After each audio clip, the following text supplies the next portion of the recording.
infrastructure spending pa rin, Madam Speaker.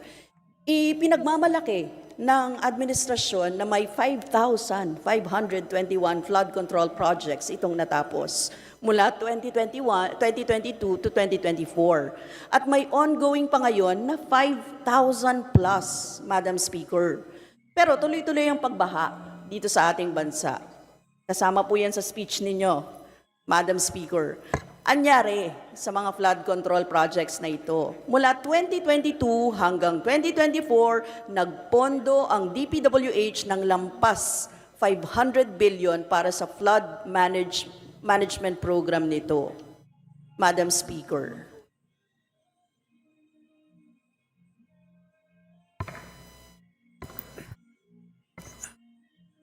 Well, alam natin na merong nagkaroon ng isang master plan for Metro Manila na nilabas noong 2012. Pero kung titignan natin ngayon, kung nasaan na tayo pagdating sa plano na yan, ay marami doon na medyo hindi natupad. Nagkaroon ng paglihis doon sa original plan. Kaya tingin ko kailangan balikan at this point in time. I share your frustration, Your Honor, Madam Speaker. At tingin ko ang NEDA naman at this point in time ay nung kami ay nag-uusap, sila naman ay handa nilang balikan yan.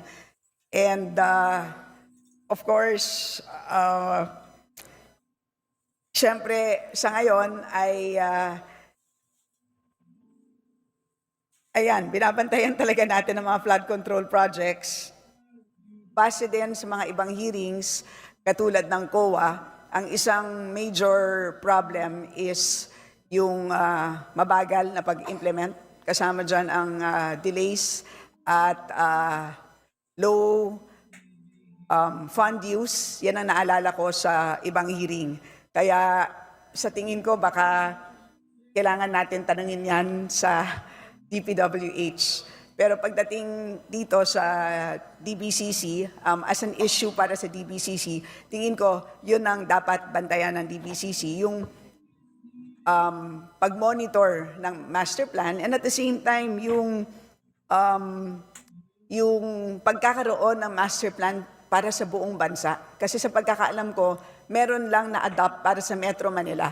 Pero pagdating para sa buong bansa, meron lang kasing river management plans para sa buong bansa. So meron tayong 18 river management plans and for each of those, merong flood control chapter, kumbaga. Pero pag sinasabi mong isang buong master plan for flood control para sa isang bansa, sa ngayon wala pang ganon. So yan ang pwedeng tignan ng DBCC. May I remind the Honorable Brosas that you have 3 more minutes. Mahigit 5,500 flood control project ang natapos na at marami pang iba ang kasalukuyang ginagawa sa buong bansa. Yes, thank you, Madam Speaker.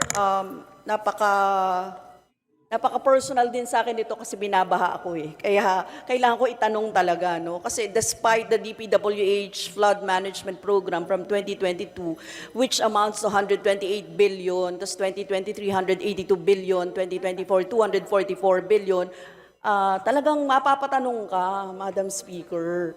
Kasi bumabaha talaga ng todo-todo sa NCR, Madam Speaker. So, walang nangyari dun sa mga pondo na yun, seemingly. Anyway, Madam Speaker, bago po ako, 3 minutes na lang, Madam Speaker, pwede bang mag-extend siya? Appeal naman, Madam Speaker. Akala Be ko sabi, given 3 minutes. Madam Speaker, akala ko sabi mo appear kasi pareho tayong binabaha. Appeal kay Madam Speaker natin.